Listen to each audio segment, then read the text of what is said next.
Alam mo ba, pre, yung anak ko napaka-bibo sa school. Tingnan mo. Oo nga, pre, no, napakabibo naman ng anak mo. Kaya proud na proud ako sa anak ko eh. Ikaw, pre, kailan ka gagawa? Ang hina-hina mo naman. Di ko nga alam, pre. Lahat ginawa na namin ng asawa ko pero hindi pa rin siya mabuntis. Baka naman may problema sa inyong dalawa. Nagpa-check up na ba kayo, pre? Oo, pare, nagpa-check up na kaming dalawa. Sabi ng doktor, wala naman kaming problema. Pero kailan kayo mag-aanak, pare? Tumatanda na kayo.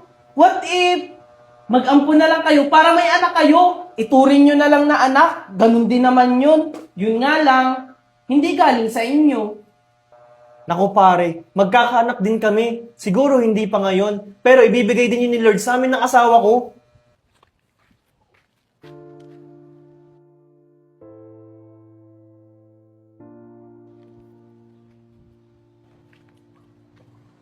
Si Maring Valerie yun ah.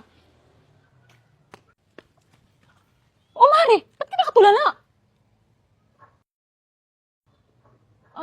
Kaya pala. Ikaw pala yan, Mare. Naiinggit ka no?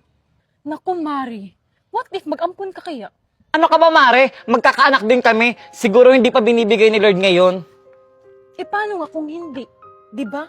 Kung mag-aampun kayo, magiging ganyan din kayo. Hindi ka na maiinggit. Mare, gusto nga namin mag-asawa galing mismo sa akin. Ilang taon na nga kayong sumusubok, hindi pa rin kayo nagkakaanak. Kung ako sa inyo, mag-ampun na lang kayo. May alam akong orphanage.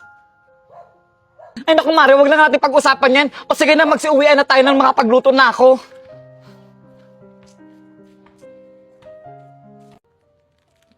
Ang bait talaga ni ate. Binigyan ako ng pera. Hala! Hala! Kay ating pera to, nahulog niya!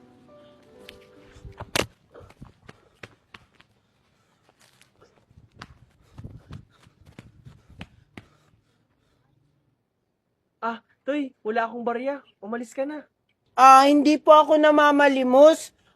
Magtatanong lang po ako kung may nakita po kayong babae na maputi po, tapos nakaduster po yung kanyang suot, tapos maigsi po yung buhok na medyo kulot.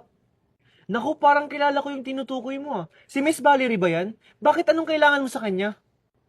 Hindi ko siya kilala eh. Gusto ko lang ibalik itong pera niya. Nahulog niya po kasi. Kilala ko yan. Doon yung bahay niyo, yung block yung gate. Ganun po ba? Sige po, maraming salamat po. Tao po!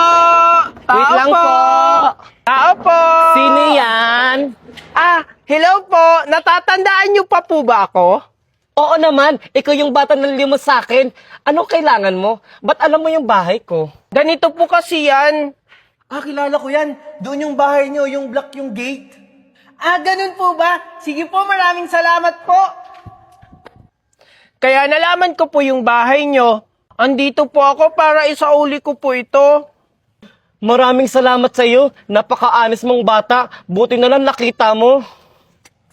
Walang anuman po. Dapat ko lang pong isauli sa inyo yan. Kasi hindi naman po sa akin yan. Masama pong mang-angkin ang hindi sa'yo. Napakabait mo talagang bata ka. Gusto mo pasok ka muna dito sa bahay namin? Kain ka muna. May pagkain dito. Hala, nakakahiya po. Naku, huwag ka nang mahiya. Tara, pasok ka. Han! Andiyan ka na pala, Han. Mukhang masaya ka ngayon, ha. Sakto luto na yung paborito mong ulam. Kasi yan, na-promote na ako sa trabaho. Isa na akong supervisor! Talaga, Han. Ang galing-galing talaga ng asawa ko. Alam mo ba, Han? Sabi ng mga katrabaho ko, kapag nabuntis ka daw, magpapalit yun sila. Naku, Han. Siguro pag nabuntis ako, sa simbahan agad ako tatakbo. At pagpapasalamat kay Lord. Ako syempre, sa sobrang saya ko, tatakbo talaga ako sa labas at sisigaw ko na, buntis na ang asawa ko! Sus, asawa ko. O sige na, Han. Kumain ka na. Magpakabusog ka, ha?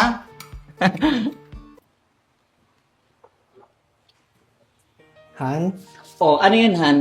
mamaya ka na maghugas. Ay, naku, Han. Alam ko na yan. Gagawa tayo ng bata. Sige na. Ano ba? Nakikiti ako. Sige na.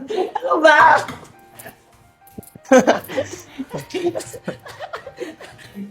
Sige na, Han. Han, maaga pa, oh.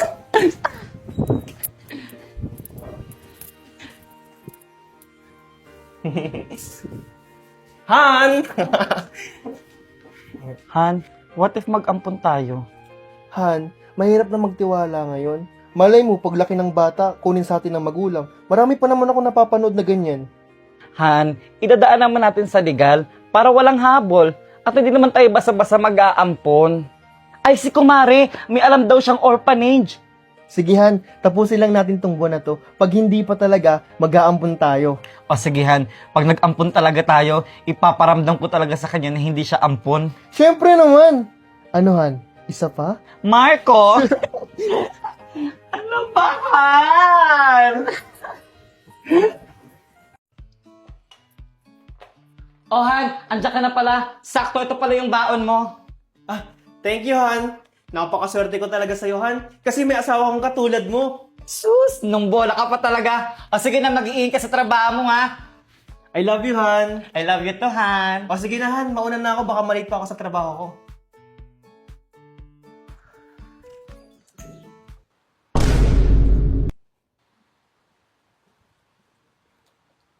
Alam mo, Valerie, sobrang perfect couple kayo. Ah, ikaw pala yan, Marites. Maganda ka, pogi si Marco. Sobrang faithful ng relasyon nyo. Kaso nga lang, hindi pa kayo nagkakaanak. Ano plano nyo sa buhay? Ano ka ba, Mare? Darating din yun sa amin. Yun nga lang, di ko alam kung kailan. Di ko ba alam kung kailan kami magkakaanak? Gustong-gusto na nga namin eh. Nagpa-check up na ba kayo? Baka sa inyo mag-asawa may problema. Oo, normal naman sabi ng doktor. Siguro, hindi pa talaga binibigay sa amin ni Lord. Ah, basta, ibibigay din sa amin yun. Sana nga, Mare. May 1K ka? Pautang mo na ako, Mare. Pambayad ko na sa bumban. Darating na kasi yun mamaya eh. Ayun, ganyan tayo eh. Buti na lang mabait ka sa akin. Ito. Thank you, Mare. Napakabait mo talaga. God bless you. Sana magkaanak ka na. O siya, Mare, may gagawin pa ako. Bayaran mo yan, ha? Han, eto pala yung batang sinasabi ko sa'yo na nanlimos sa akin. Siya ba yung kumakatok? Oo, Han. Paano yun nalaman yung bahay natin? Isinakulan niya itong pera, hinabol niya ako, di niya ako naabutan. Buti na lang yung pinagtanungan niya, kilala ako. Ayun, itinuro niya. Wow, ang bait mo namang bata. Maraming salamat sa'yo, ha. O, Han, pakainin mo na. Mukhang nagugutom na siya. Oo, Han, kaya ang isinama ko siya dito. Naku, nakakahiya naman po. Busog pa naman po ako sa binigay niyang pagkain kanina.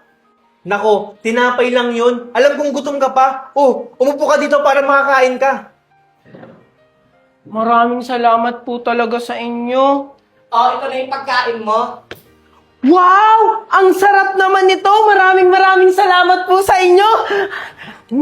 Ang sarap. Sarap. Oh, dahan-dahan lang. Baka mabulunan ka. Oo nga pala, pangalan mo? Ako po si Junjun.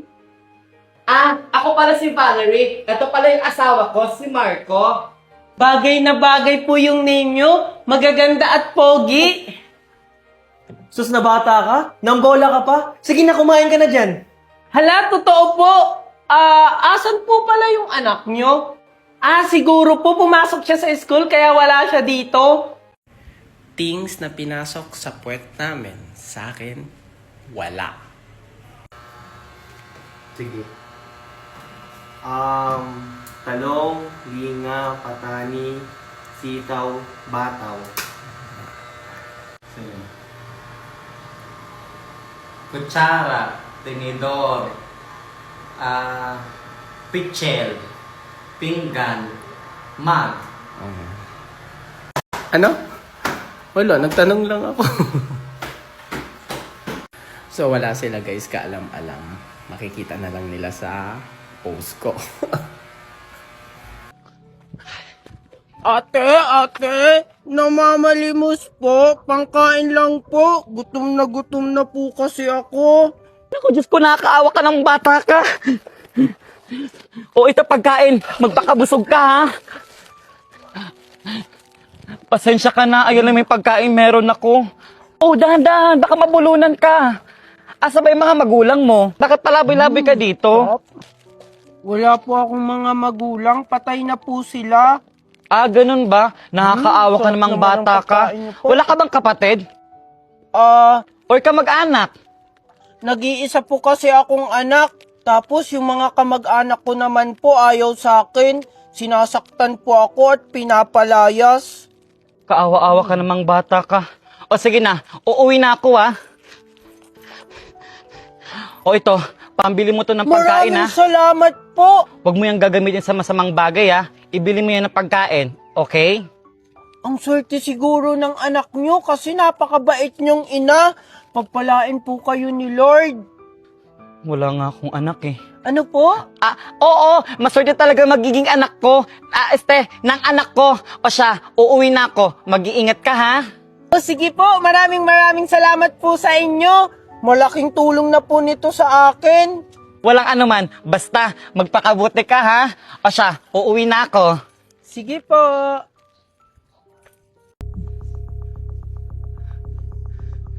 Nasaan ako? Tulong! Tulong! Oh, gising na pala yung mama ni Junjun. Marco! Mga walang hiya talaga kayo! Talaga, masama talaga akong tao. Bakit yung ginagawa sa amin to ng anak ko? Ano kasalanan namin sa inyo? Sobrang laki ng kasalanan ng anak mo. Hindi mo ba alam na siya yung nagpakidnap sa amin? Kaya heto ako ngayon, bumabawi lang. Ano? Pero kayo din naman may kasalanan kung bakit nagawa ng anak ko yun! Kasi mga bully kayo!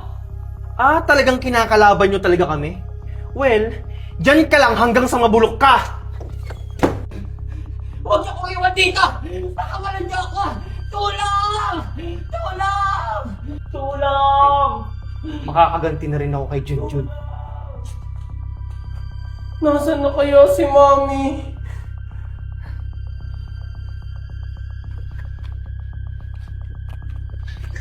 Tao po! Junjun! Junjun! Ang tao? Junjun! Sino po sila? Ma'am? Andiyan ba yung mami mo? Kung maaari, umalis na kayo! Nanganganib ang buhay nyo! Wala na po dito si Mami. Hinuli na po siya ng mga pulis. Ano? Sinasabi ko na nga ba, hindi yung totoong pulis! Mga tauhan yun ni mami ni Marco! Kailangan makagawa tayo ng paraan! Tara, samahan mo ko! Magsusumbong tayo sa mga pulis! Sir, andito po kami para mag-report sa inyo. Oh, ano yun ma'am? Ano po yung may paglilingkod namin sa inyo? Sir, yung mami po niya kinidnap. Kailangan po namin ng tulong nyo. Ano? Anong pangalan? Kailan siya kinidnap? Anong oras? Saan? Ilan yung kumidnap sa kanya? Kilala niyo ba kung sino yung suspect? Kaya na, sir! Kilala ko na kung sino yung suspect. Okay, very good. Okay dyan, maghanda na kayo. May re-rescuehin tayo. Okay, sir. Okay po, sir. Huwag kang mag-alala, Junjun. Maliligtas natin ang mami mo. O anak, mag-iingat ka. Ito pala yung baon mo. Thank you po, Mami. O sige po, Mami. Papasok na po ako. O siya, mag-iingat ka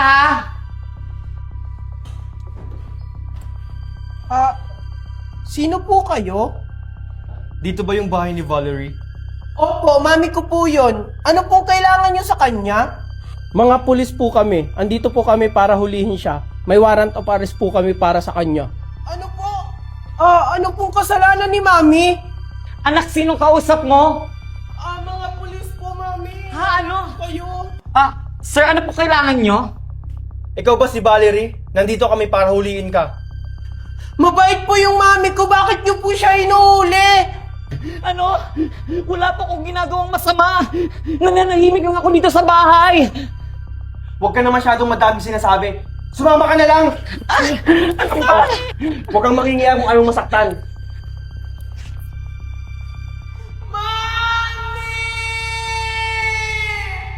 Ano ba? Bitawan niyo ako. Wala akong ginagawang masama. Yan ang nababagay sa'yo.